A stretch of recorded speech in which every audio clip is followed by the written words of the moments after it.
Good morning. I think we're going to start because we have 3 speakers of 20 minutes apiece. First of all, I just wanted to thank the Quebec government for being the premier sponsor of this wonderful conference. We appreciate it very, very much. And I wanted to introduce Marie-Claude Francoeur, who is the delegate for the Quebec government out of Boston. Marie-Claire. Merci beaucoup, Carrie. Bonjour tout le monde. Ça me fait plaisir d'être avec vous ce matin et d'avoir été introduit par une amie québécoise-canadienne. Et it is also my pleasure to introduce the panel promoting Quebec's culinary identity. I'd like to start by putting Quebec in its geographical context. Some of you come from many different parts of the world, and we're just the neighbor right next door. And just to give you a general idea of what it looks like in size, it is 5 times the size of Japan, 3 times the size of France, and 2.5 times the size of Texas.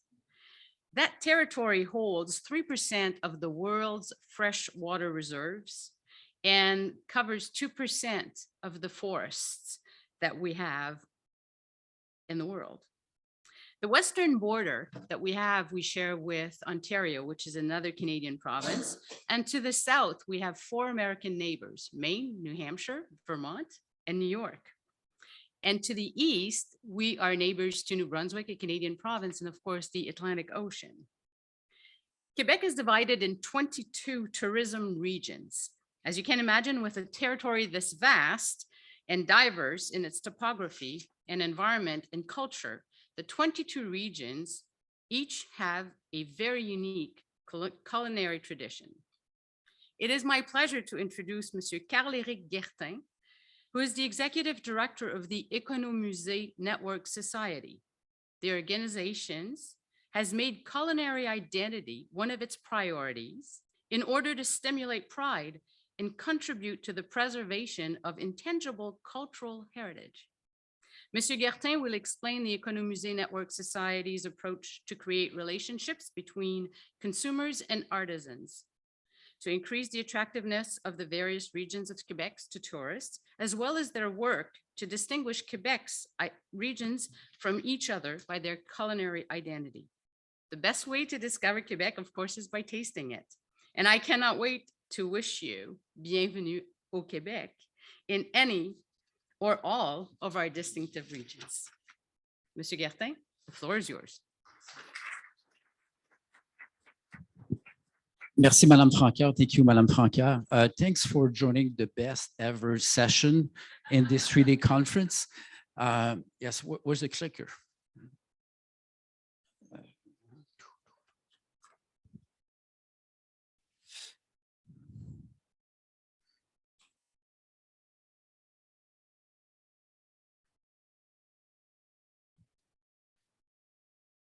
Well, we're just waiting for her to connect it. I just want to say that I have the microphone. So if there's questions, I'm going to be running around to you rather than you have to come up. Is that okay? People. Okay. So we started as a small organization in the province of Quebec, and we have grown into a national network of artisans. Our mission is to promote and preserve what we call traditional know-how, or I prefer to say today, inspired by tradition. We are focusing on savoir-faire, know-how, and intangible cultural heritage. And the way to do it is that we provide business support to artisans, either in the fine craft sector or agri-food sector. So like I mentioned, we're based in Quebec City, but we have grown into an international network. You know what? I learned my English listening to Sesame Street, but it got really worse listening to The Simpsons. So my apologies. We're in 9 countries. So what's an ÉCONOMUSÉE? An ÉCONOMUSÉE, it's a business or non-for-profit organization that produce a product, either fine craft or agri-food. And the word ÉCONOMUSÉE, écono to highlight the economic dimension of a business, and musée mean museum. And so it's to give a cultural dimension to a business. So this is why it's called ÉCONOMUSÉE. So it's not a cheap museum, okay? And our slogan is artisan at work. So the goal is to make the connection between the visitor and the artisan. So, and the artisan are making a living out of their craft. And also we have introduced different categories of membership. And this one is a brand new, it's called Culinary Space. Is artisan or non-for-profit organization that highlight a dish, a meal, or a culinary tradition.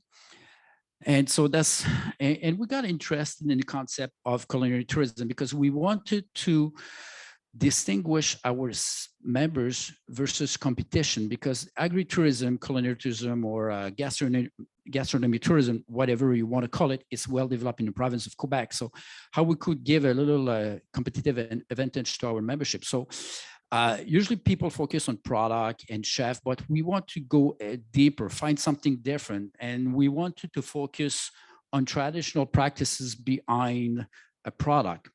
So this is, we got interested in the issue of culinary identity, but at one point I found this really great article in the second global report on gastronomy tourism. There was an example from Indonesia. They call it the triangle concept of Indonesian gastronomy. So this chart really inspired me, and it told me what's culinary identity is. So it's the link between culture, territory, resource, and season and history. In between culture and territory, you have ritual, ceremonies, and festival. And between the two here, you have product, dishes, and meals. And between culture and history, you have storytelling. But because the ultimate goal is to have a better understanding of the history, but for our membership, it's have a better way to tell their story based on cultural and history. And this could be applied to local, regional, provincial, and national. And because we thought this is that was way much bigger than only our membership. So we brought this issue at the provincial level. And so we work with different organizations. And then just to, I don't want to go in a big definition of what culinary identity is, but this is something evolving. This is not something only fixed in the past, because culture, new product, new practice evolve over time. So this is not something fixed in the past. So we started with small, with a regional organization. We organized workshop with chef, with public, with producer, to talk about what's their cultural identity within their region. And we also organized 2 provincial symposium on culinary identity. The first one, 80 people, and during pandemic, organized a second one, 185 people attending online this conference. And we also always serve a traditional meal. And in this picture, you see women in the Magdalene Island. It's an Anglophone community in Quebec. And all the women prepare dish. And so they exchange recipe, but exchanges the way they do their own recipe. And to find that the French and the Anglophone don't have the same practice of doing an apple pie or different products. So that was really interesting. So we want to have something more based on science to find, we wanted our work to be based on science. So I've commissioned one of my employees to try to identify what are really something special about Quebec. And she read about more than 200 publications. She had met people. And instead of saying this product is really identity or from Quebec, she developed a chart, like analysis grid, what you call the 7 keys, to see if that product or that practice or that dish could be really identity. So let's say I'm downtown in Wisconsin, or I'm in India, wherever. So you could have used this grid to see if that product, process, or meal could be used to identify this. Is this something really typical? So is there an accessible resources, wild blueberries? Is there a regional national dish product, blueberry pie?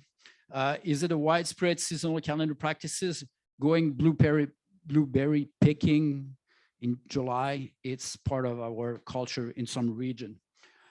Is there a delimited territory? Is there a transmission occurring time?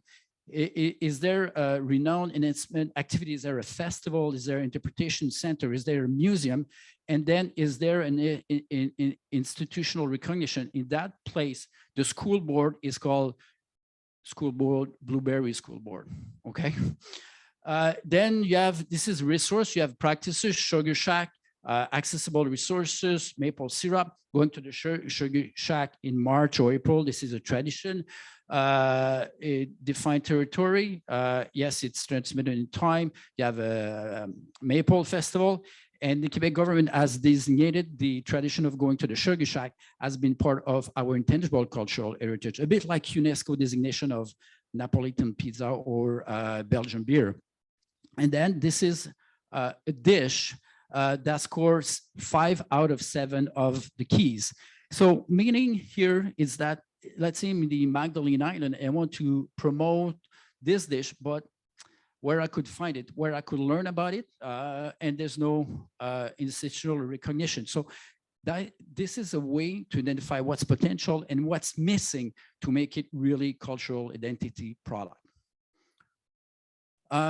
Government initiative, a bit like what we call product of origin. Quebec government has an agency that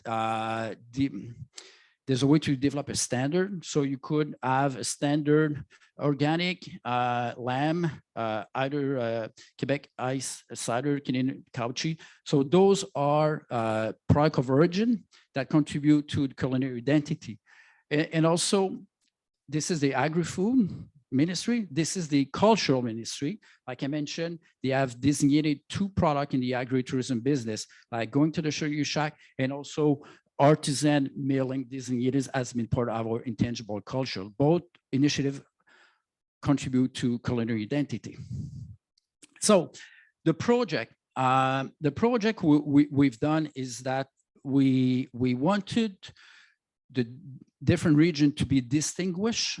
So because when you promote a destination, you tend to promote a destination as kind of being similar all over the place, but there's regional differences. And we want to work with the different region to see what's really identity for every region, okay? So this is an example, sorry. This is an example of what's going on in Magdalene Island. So spring, it's fishing and seafood. Spring, it's winter, it's picking berries, mushroom. During the fall, you need to do the canning, you need to freeze your product. And then during the winter, it's a festival, seal hunting or ice fishing. So we wanted to help every region involved in culinary agritourism or culinary tourism to try to develop their own strategy and product and practices. So we assembled a team of ethnologists, historians, journalists, and specialized in tourism and also expert in tourism. So the way we've done it is that we first started with historical research on the current portrait of the region. So indigenous use of territory, colonization, immigration, how the region was developed on fisheries, on mining, on forestry, whatsoever, the current demography and the tourism activity in the promotion. So we give the first phase to have a portrait. The second phase goes really more in the local identity, looking at what are the traditional practices, what are the traditional recipes, and what is their local food processing plan. And then we take what we found and we put in the 7 keys for success. The third part is regional consultation. So the first one is individual consultation with key stakeholder or key players that have to say something on cultural identity. And then we go down at the county level, we bring different stakeholders, could be elected official, chef, producer, promoter, whoever is really interested and could contribute to this discussion. And we also either we serve a traditional meal or we go in a restaurant and ask for a traditional meal to be served. So this taking a meal together creates synergy and people really enjoy instead of being in a big room. So it creates something different and people are more open to talk.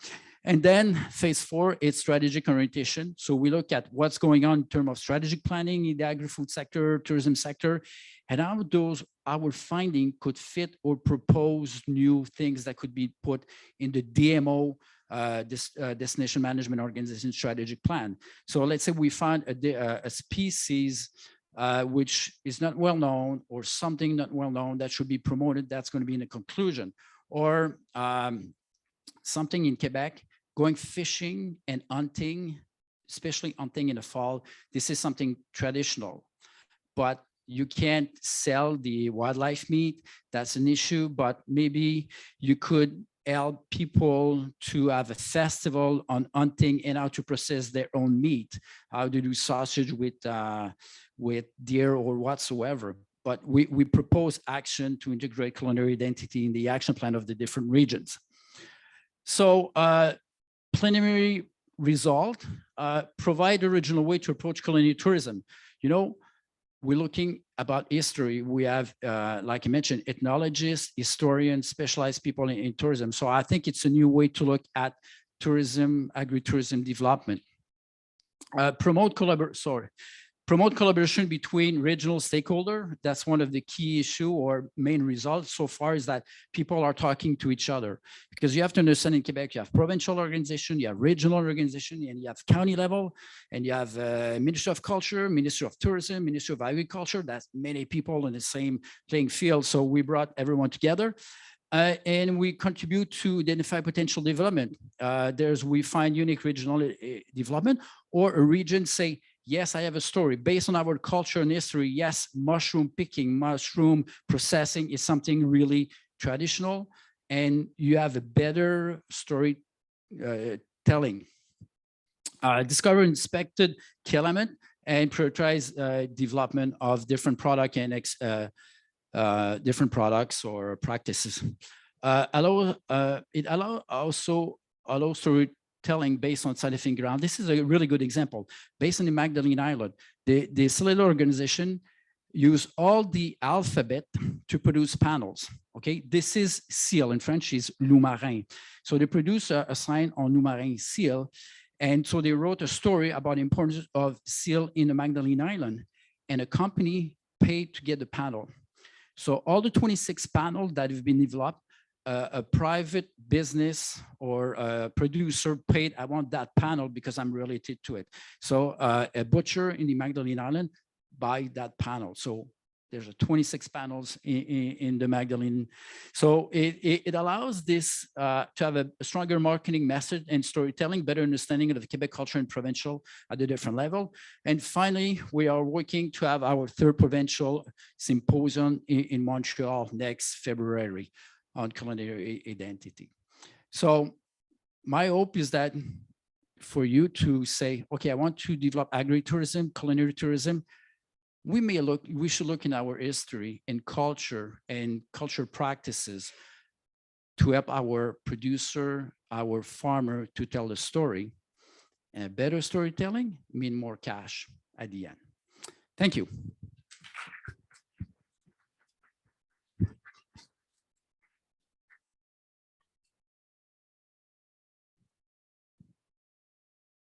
Merci beaucoup. That was a wonderful presentation. For the benefit of the audience, both here in person and online, can you tell us how many ÉCONOMUSÉE there are in Canada right now, and how many of those would be specific to agri-culinary or culinary tourism operators? In Quebec, we have 50 members. They're not all branded as ÉCONOMUSÉE so far because we help artisans to get there. In BC, we have 5, in Alberta 6, so that's means 61 plus 10, 12 in the Atlantic region. I would say about 60% are in agri-food, biofood, yes. And most of them so far will be ÉCONOMUSÉE, but with few, we're starting to for Culinary Space.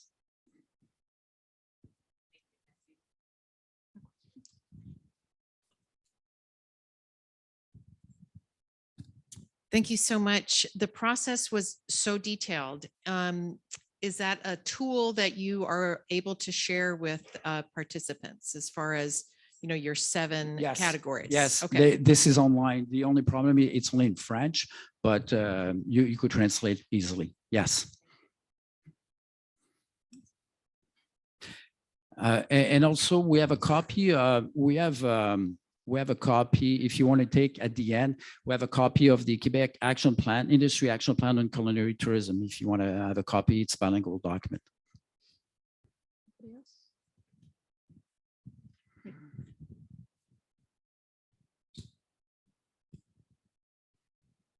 Thank you. Merci.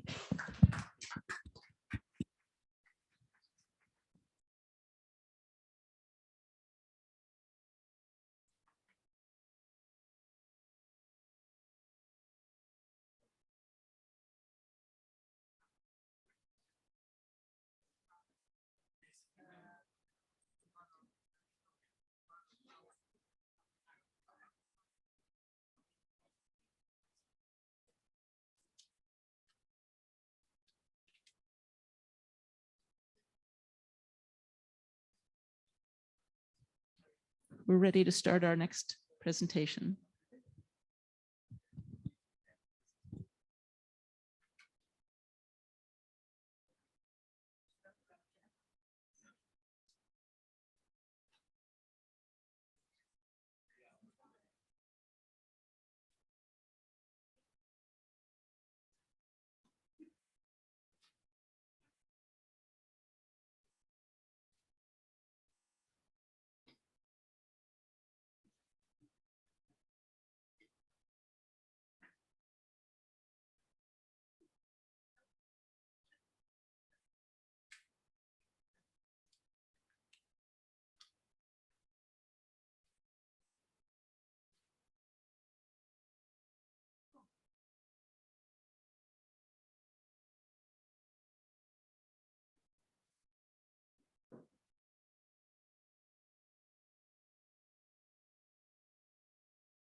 Bonjour, good morning. My slides are coming up. I feel guilty. I'm giving a presentation I'm giving a presentation on tasting, and yet I brought nothing. I brought stickers. They're not even scratch and sniff stickers, so I feel even worse. If I'd been thinking and I'd planned ahead, I would have shipped some food here from Montana. We are known for our beef, but we're also known for so many other products like lentils and beer. In fact, our Senator John Tester is working with Anheuser-Busch on the congressional brewing competition. I feel like we have it in the bag because he grew his own wheat and barley, but I don't know, maybe we'll have another senator beat him out. I don't know, in the interest of time, should I start? Should I not start?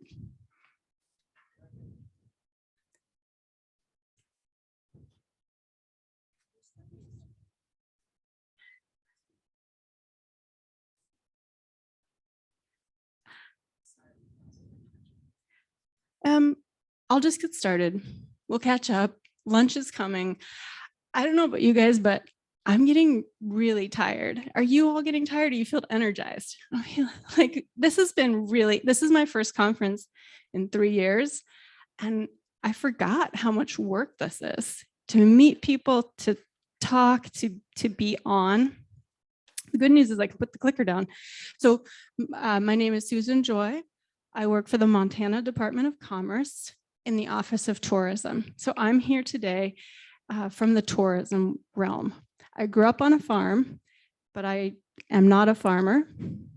I know how to lift up a hay bale, and that's about it. So what is Taste Our Place?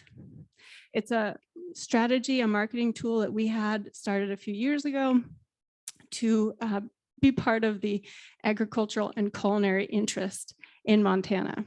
So we define Taste Our Place as any establishment serving a ready-to-consume meal or beverage, and that establishment uses at least one ingredient that is grown or produced in Montana. It does not have to be the same ingredient because we recognize seasonality, and it does not have to be the same dish. It could even be a seasonal restaurant because seasonality happens.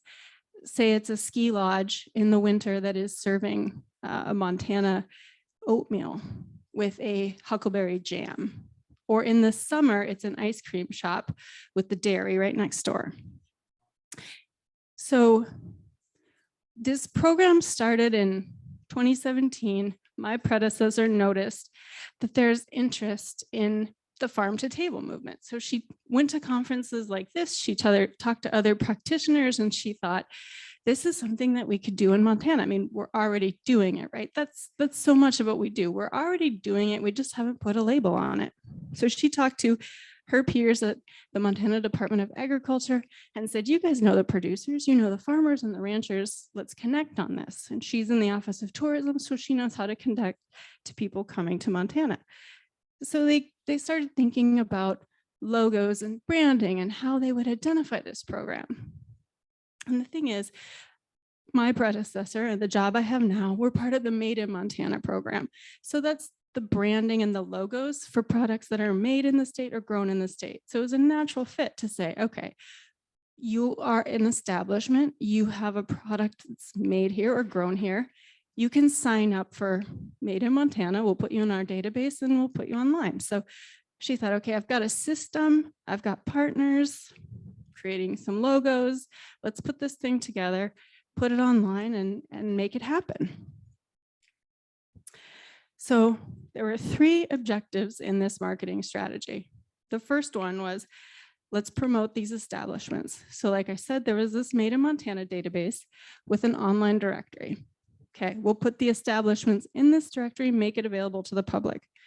Second, working with the Department of Agriculture, let's connect the producers with the restaurants. Let's put that piece together.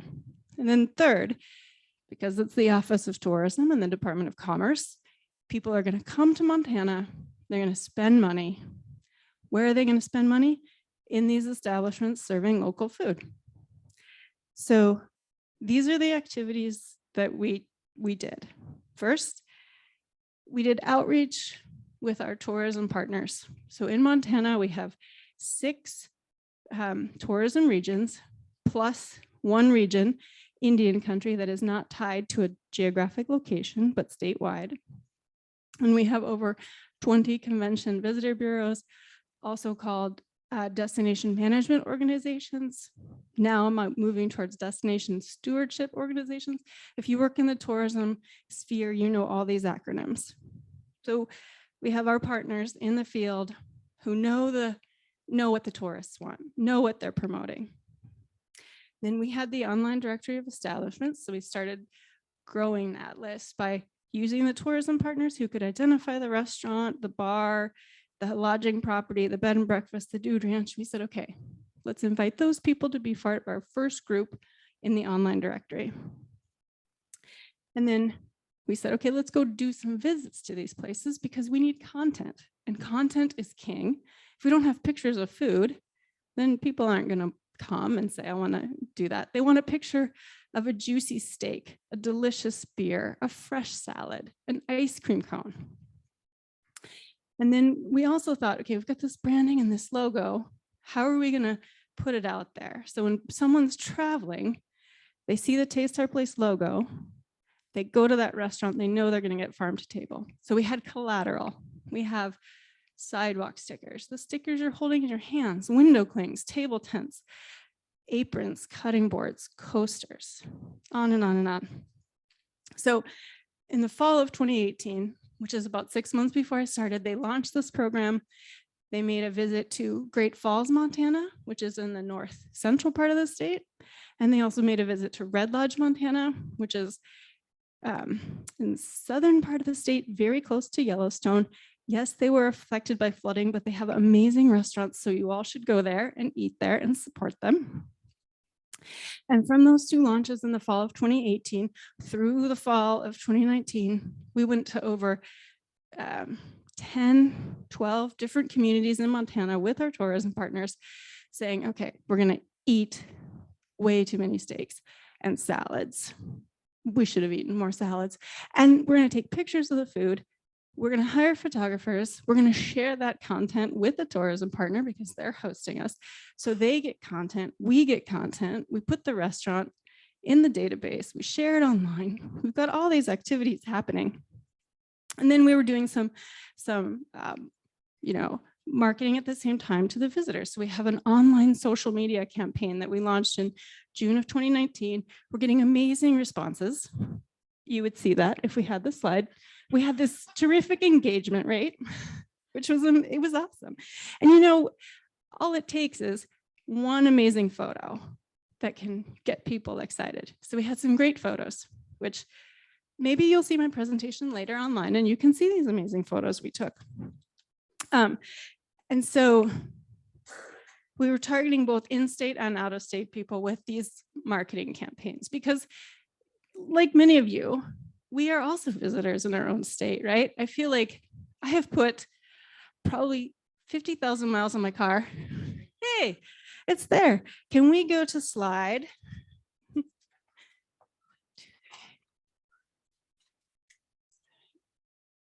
8. Aha, the smoking gun. This is a huckleberry vodka cocktail with a sprig of sage, and they light the sage on fire when they bring it to your table. So it has been burned in this picture. This photograph was taken at the Sage Lodge in the Paradise Valley, just north of Yellowstone. Emigrant Peak in the background. You can see why this photograph resonated with visitors and residents. I mean, come on, don't you want to be there with that drink in your hand and that view in the background? Yeah, we were pretty lucky to be able to do these content trips because that photograph resonated. We used it a lot. We gave it to our tourism partners in Livingston so they could use it. It was a win-win. So here's some more of our outcomes. You can see in 2018, we had 26 establishments in our database. We had recruited those and added them.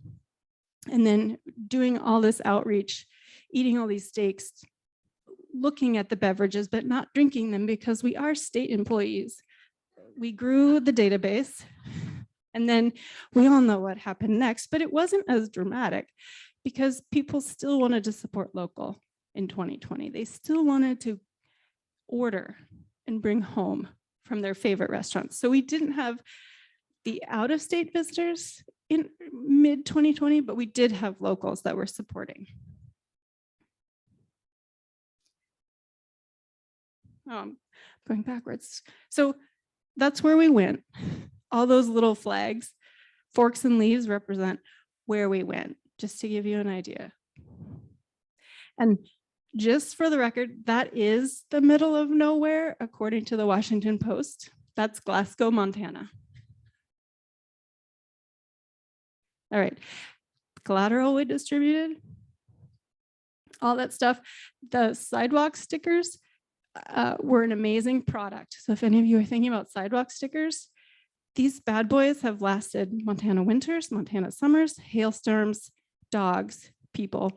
We send 2 out in every welcome kit, and I've only had to replace a couple because of a bobcat operator that was pretty aggressive one winter shoveling. All right, so here's what we learned. And this was one of those moments where we'd probably eaten too many steaks, not enough salads. But my colleague and I, we were sitting in the state vehicle, fueling up in a community, getting ready to head back to Helena. Remember, it's a large state vehicle. It is Montana, so think big black Suburban. It takes a lot of fuel, so we had time to think while we were fueling up, and we said, "Gosh, we've just spent a week in the community of Missoula, which is a community of about 80,000 people, home to the University of Montana. It's pretty urban for Montana. A lot of great restaurants, amazing food.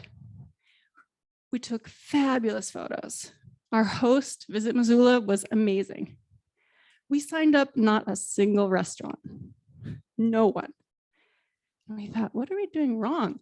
I mean, we were in the middle of nowhere and we signed up tons of restaurants. And I don't know if any of you have had this same thought, but we were doing really well in the rural communities who said, yes, we want the recognition. We want to be on the website. We want you to come, take pictures, advertise, share. Here's the chef. Here's the rancher. Have a steak. But in the urban areas, they said, meh, we're already doing it. We don't need a sticker or a sign or a photo. Enjoy your meal. Thank you for coming. We don't really need this program, but thank you. Just another thing to sign up for. So remember, we're still fueling a large state vehicle. So we're like, okay, that's, one thing we should think about.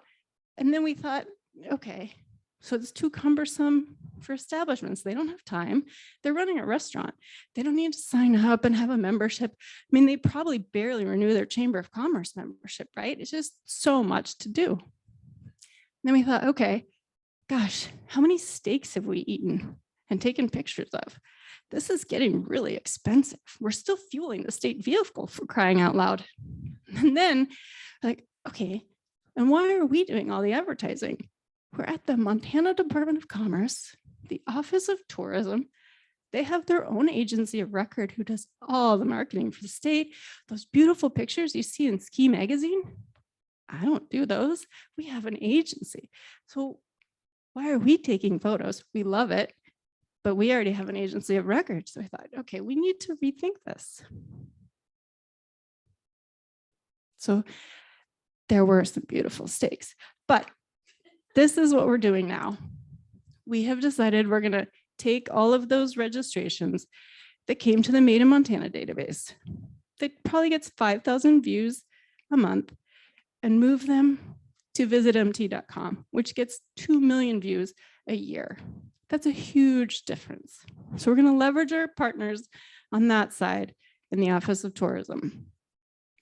We are working with our agency of record, Hoffman York, to do a campaign to really promote Montana food. So the steaks, but also the lentils and the beer and everything else that's wonderful in our state. And we're also supporting and promoting the food trails that our partners are doing. So for example, we've got a burger trail in Southeast Montana, and my job is to support my partner who's launched that and celebrate that, and maybe eat some burgers and maybe take some photos. So that's me with some Montana lamb. I'm happy to take questions. I think we have 2 minutes, but I'll be around. I'm happy to answer questions, happy to talk about what went right, what went wrong, but you're all welcome to Montana for a steak and a long drive to the middle of nowhere. Thank you.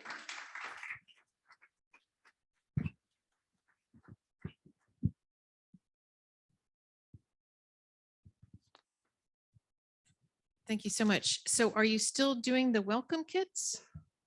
Yes, they are not as extravagant as they used to be. So when someone would sign up, initially we would send them, depending on their establishment, coasters, cutting board, apron. Now, when someone signs up or renews, I send them the collateral I have left, which would be sidewalk stickers, window clings, and we call them buffs, but they're like those circular fabric tubes that you can wear as a headband. They used to wear them on Survivor as like shirts. I can put them on an arm. So, but yes, we still send the kits and we still promote. Yeah. Hi, Hi. I just had a question. I don't know if you'd mentioned this, but when you were like going out to try and get them to sign up, did you do that in person or did you like send them a link? Just find that it's sometimes hard to like, when you send people links, they don't really fill them out. But so I wanted to kind of just get a gauge on what was your strategy to try and engage restaurants or farmers and ranchers? So that's a really good question. So in the very beginning, my predecessor used all of the tourism partners to identify restaurants in their communities, and they were emailed, called, sent letters saying sign up. And then we went on the road and did 6 months worth of outreach, going to the restaurants and saying sign up. What worked better? depends on the restaurant. I mean, they loved the visit. They loved us buying several meals. I think it's probably more cost effective to leverage the partner you have in the community to get them to ask. And this is a free, I should have said this is a free program. It didn't cost the restaurant anything to sign up, participate, be in the online directory, renew. But I think it always works better with the partner and the community. So.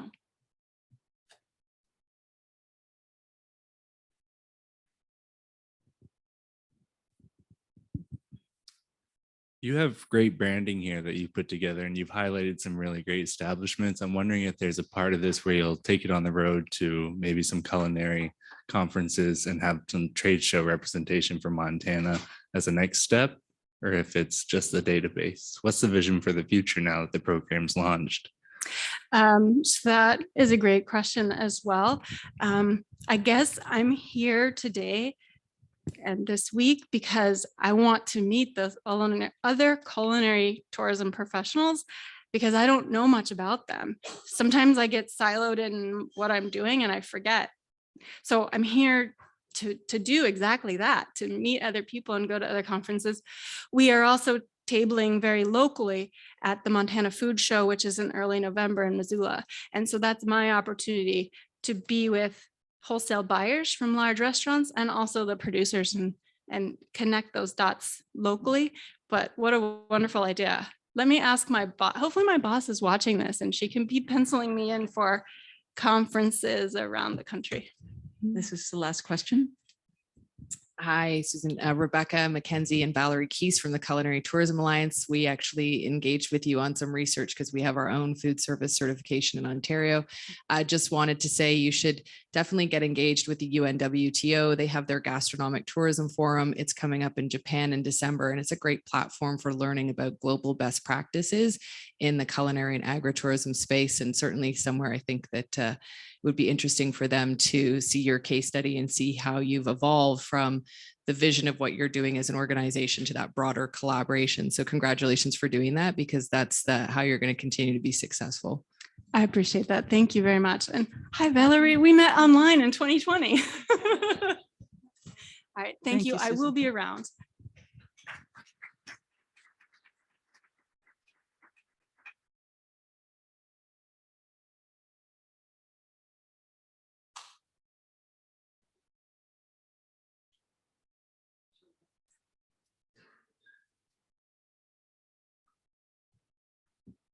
Morning in 1 minute.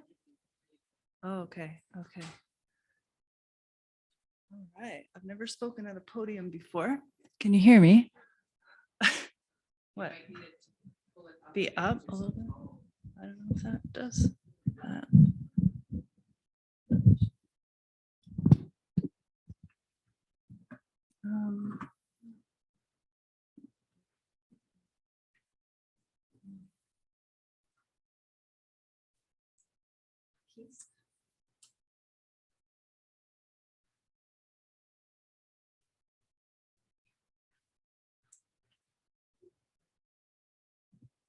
I need the slides because I'm presenting a framework diagram that kind of sums up a lot of what we've been talking about for the past hour. And I'm a very visual person, so I find it helps.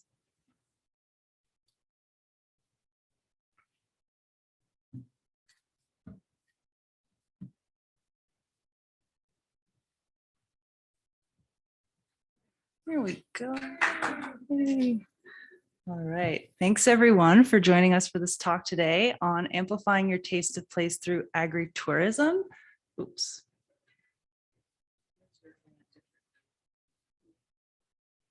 Presenter view.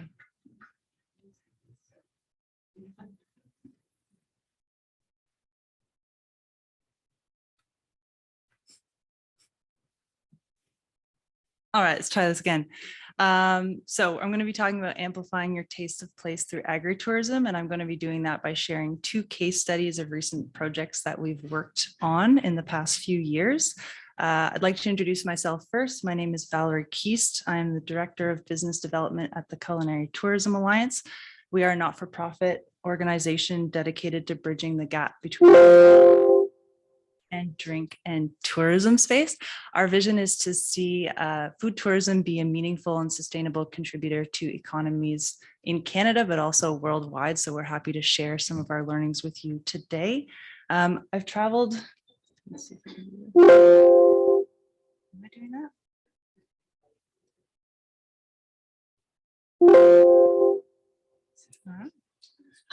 Flèche du bas pour aller en haut. Okay. Okay, merci.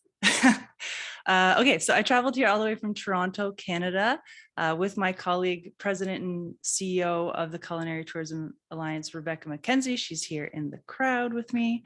And so we're very pleased to be joining you in person today at this conference and to be one of the sponsors of the event. We think it's fantastic that everybody can come together around this subject that we are so passionate about. Before I get into it though, I'd like to start with a land acknowledgement and acknowledge that I work and live on the traditional territories of the Anishinaabe and Haudenosaunee, and that today we are gathered on the traditional territories of the Abenaki. Please take a moment to reflect on the traditional lands on which you reside and acknowledge the extraordinary value and contributions that Indigenous peoples are making to tourism all across North America. Oops, getting the hang of it. Okay, so just as there's no one definition for agritourism, there's no one way to approach agritourism development. And so that's why in this presentation, I'd like to share with you two recent case studies of projects that we did to develop agritourism in rural Ontario. And what I'll do is I will highlight the approach that we used for both projects so that you can see some of the similarities and some of the ways that we adapted the project to the regional context. And in the end, bring out some of the similarities and the key success factors, as I like to call them, that create that enabling environment for agritourism development. But first, I'd like to start briefly, because we've been talking about it all week, about our understanding of agritourism development and the context for this. So when we're talking about it in the context of amplifying your taste of place, agritourism, as we know, is a concept that must be regionally defined in order to meet both the needs of the local visitors and the expectations of the needs of the locals, as well as the expectations of visitors. And so food, when we think about it, is a cultural experience, and it's also a community experience, and it brings together people in really, really beautiful ways. Karl-Erik mentioned some of them before. When we're sitting around the dinner table together, that's when sharing happens. That's when real connections happen. And that's why when we talk about defining food tourism, the way that we often like to do it is we say it's any travel experience where a person learns about or consumes food and drink that reflects the history, heritage, and culture of a place. So let that sink in for a moment.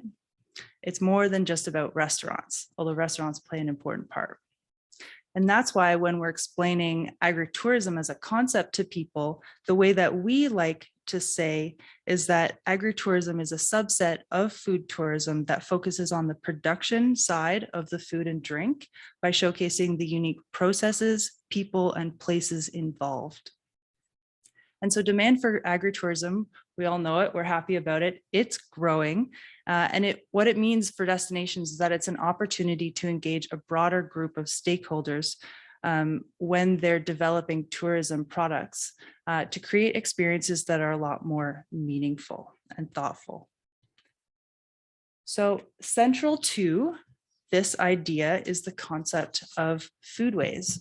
Foodways address the who, what, when, where, and why of how food becomes the fabric of a community. And foodways shed light on the physical, social, cultural, economic, and spiritual factors that inform the experience of food.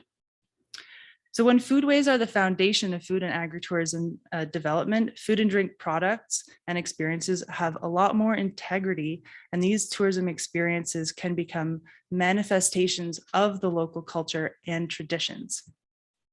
Food and drink as you know, it's often regional, with dishes innately tied to local heritage and culture and the landscapes. So think of tacos in Mexico, or maybe cheese in Vermont, or butter tarts in Ontario. It's a lot more than just about the ingredients that go into these things, but also about the manifestation of regional ways of producing the food. So all of these aspects lead back to the people of the place, how the culture has evolved, how they have shaped the landscape, the traditions, and their livelihoods. And so this relationship is simply what we call foodways.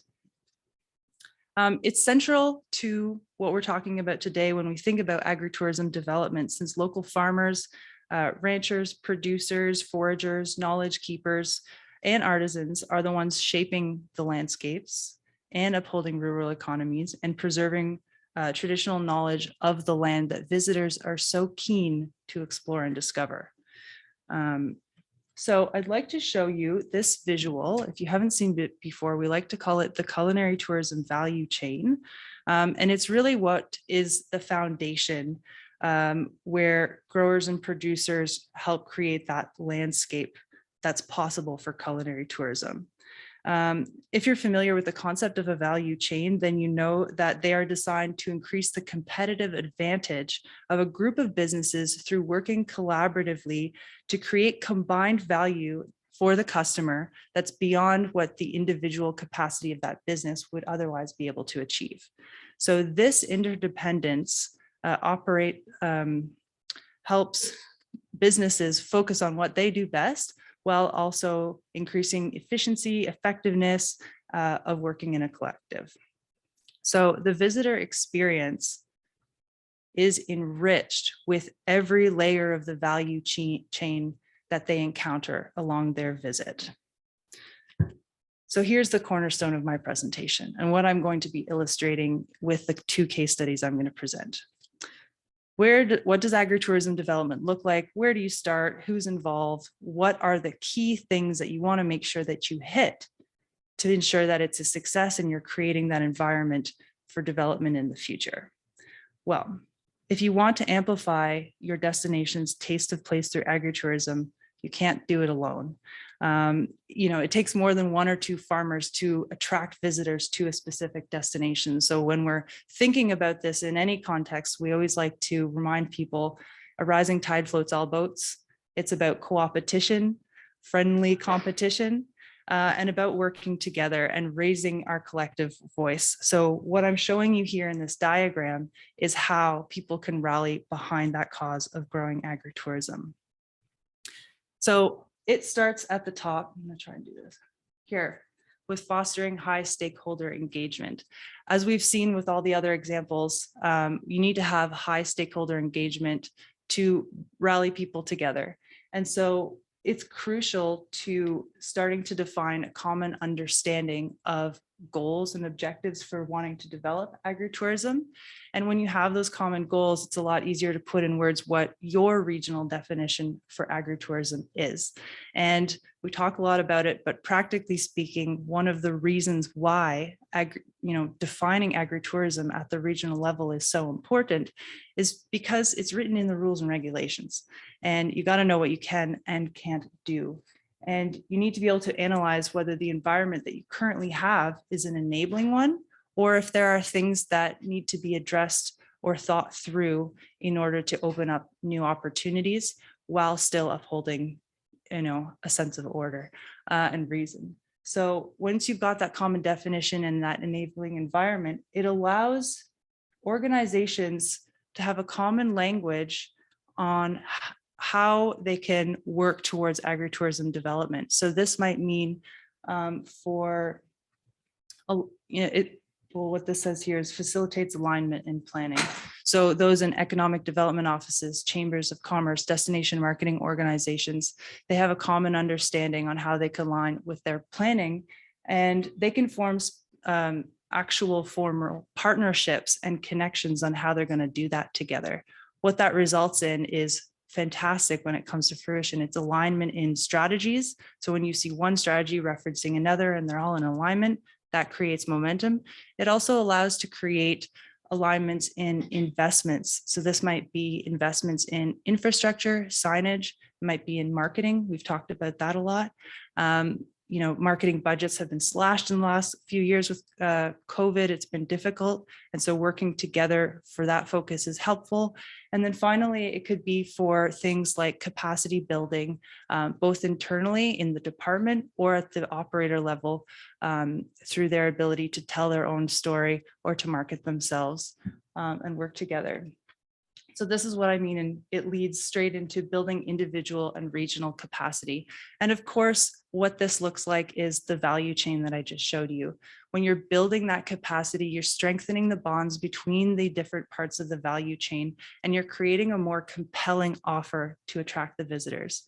When you're strengthening the value chain, then you essentially are coming back full circle and fostering high stakeholder engagement, which is what you need to build that momentum. So let's get to the case studies. I'd like to put you in context of Ontario, where we are situated. If you're not familiar with Ontario and our agricultural history, we've got a rich one. We're an agricultural powerhouse. We have a very modern and productive agricultural sector. And that means that we're not immune to the same macro trends that have been putting pressure on our small and medium-sized farms in trying to diversify their revenue through tourism, through agritourism specifically. So another thing you should know about Ontario and how we're regulated with agritourism is agriculture is regulated at the federal level and provincial level in Canada. And it's at the provincial level where they set the policy statement and encourage the development of agritourism and rules around diversified land use on farm. But at the municipal level, they have a little bit of control over how they can modify those things. It's usually seen in the municipal plans and official bylaws. And that's why when we're talking about agritourism development, it still happens at that level, at the regional level. So the first case that I'm presenting to you is Peterborough and the Kawarthas. This project we did in 2018 to 2019 with Peterborough and the Kawarthas Tourism, which is a department of the Economic Development Office. And so they've been focusing on bringing agriculture and tourism together for promotional and marketing initiatives to expand their economic impact for a long time. They're great partners of ours, and they're engaged with us as members as well. They've been recognized nationally for their culinary and agricultural tourism promotion. However, they were still having challenges creating meaningful and lasting connections between these two industries.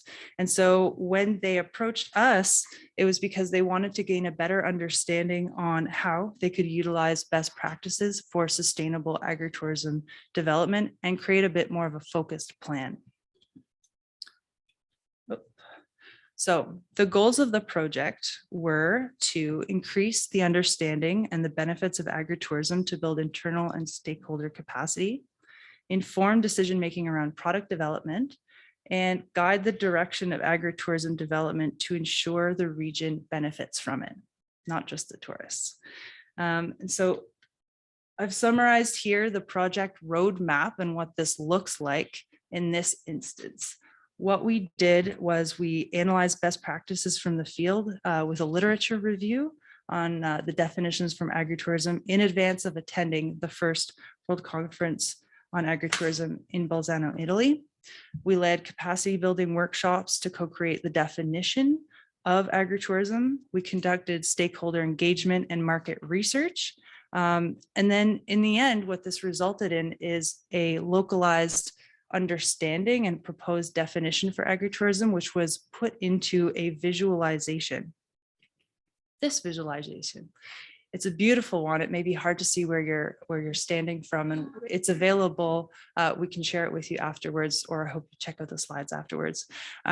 Basically, the final report also included recommendations on investments moving forward, as well as ended up being a bit of a toolkit because we did a review of the policies at the provincial and regional level, as well as identified government programs and investments that growers and producers could apply to get support for their projects. So briefly, I will just say that some of the things we learned through this project were that, it confirmed through the research that agritourism in the Kawarthas was still emerging. There's a lot of potential. The industry stakeholder survey showed that there was a lot of support for growing agritourism. Through the project, we were able to uncover real and sometimes perceived challenges to developing agritourism, and also saw that there were a lot of opportunities that were listed by stakeholders. Thank you very much. So I've got 3 minutes left, and I'd like to move to the last case that I'm showing, and this is the town of Essex. Essex is in a region at the very southern tip here of Ontario, and it's right next to Detroit, if you need to situate yourself. So they engaged us because the town recognized that there was potential for agritourism, and they wanted us to develop a very focused agritourism development strategy. So the goal of the project was to develop an agritourism strategy for the town of Essex, which prioritized short and medium-term actions for the next 2 to 3 years that demonstrate a clear understanding of the industry needs and that was co-produced with the stakeholders. So at a glance, here's our project roadmap. If you had them side by side, you see that there were a lot of the same steps that we took with the other project. We did a lot of the same research. We held workshops and forums to bring stakeholders together to talk about what this meant for them and what the potential was. We also did an asset inventory where we actually went in and saw what the assets were and where some of the gaps were. We also engaged municipal council as part of this project. In the end, what it resulted in was that we saw increased collaboration. We had a better understanding of what the concept was, all of the same things from before. It also led to the development of the strategic plan. I'd like to show you this. This was the final result of this project. We had a clear, focused agritourism development strategy that was shared publicly. So I'm able to show this to you today. And some of the key areas that were identified to focus on in the short term were growing agritourism as a priority, strengthening agritourism networks, enhancing the agritourism offer, and attracting visitors. I'm pleased to say that this project, which started in 2021, is already being implemented with our support. A lot of the learnings that we took from the additional research that we did around regulations are being summarized into an agritourism toolkit, which is adapted to the regional context and going to be shared. It's also leading to the development of an agritourism ambassador program. I've just summarized these for you. So here we are at the end, and back to our diagram. What I wanted to show today is that both destinations have been successful in developing agritourism at the destination level because they took a holistic community-based approach, which has helped create that enabling environment that I described earlier through this diagram. Each project started with engaging stakeholders to align around a specific set of goals, which facilitated the exercise of defining agritourism in their local context, which has made it possible to have a clear review and understanding of the rules and regulations for on-farm diversified uses. In turn, this has helped the industry organizations, so DMOs, the economic development officers, planners of all kind, to align and form real partnerships to make strategic and collaborative investments in the areas that need it, like infrastructure, marketing, capacity building, and product development. These investments in building capacity and strengthening their local value chain, where they're seeing more partnerships and collaborations between businesses, are in the end helping raise their collective voices, and yes, it's helping them amplify their taste of place to attract more culinary tourists. Thank you.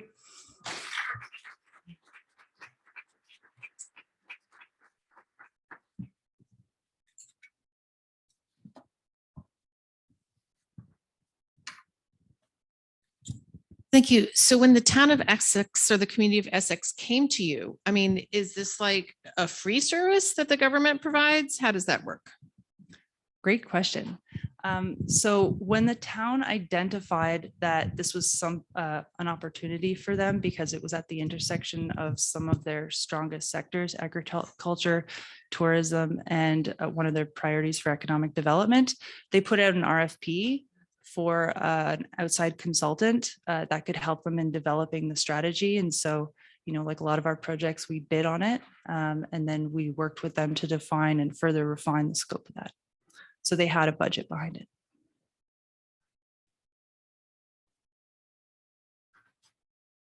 We are a not-for-profit organization, so we are happy.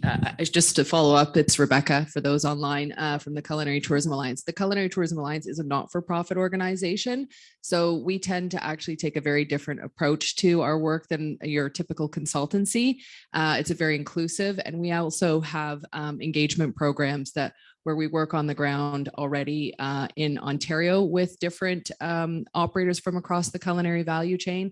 And we're just about to go national with our membership and our services that are like that. However, we have done work across Canada, in the US, over in Europe, and overseas in Asia, and in the South, in the global South as well. Thanks very much, Rebecca. We'll be sticking around too, and we've got a booth if you want to come learn more about all of the things that we do.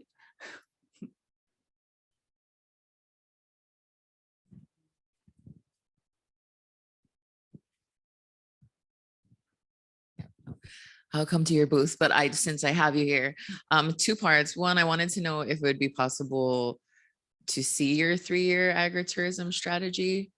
Is that?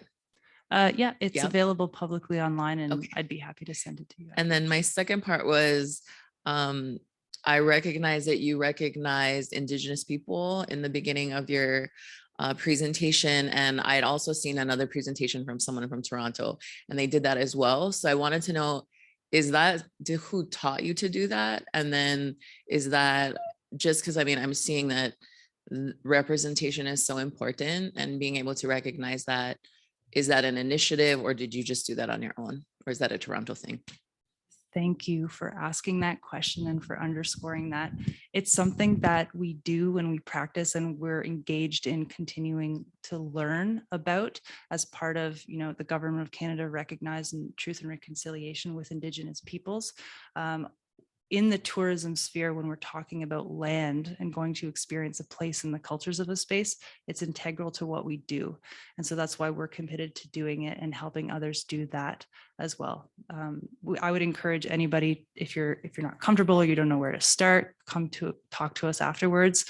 There's a number of different resources, but what I could say and encourage is that it starts with learning, doing research online. There's no one way to do the acknowledgement. And so it's meant to be personal, a journey in learning and recognition. So thanks for underscoring that. Thank you very much.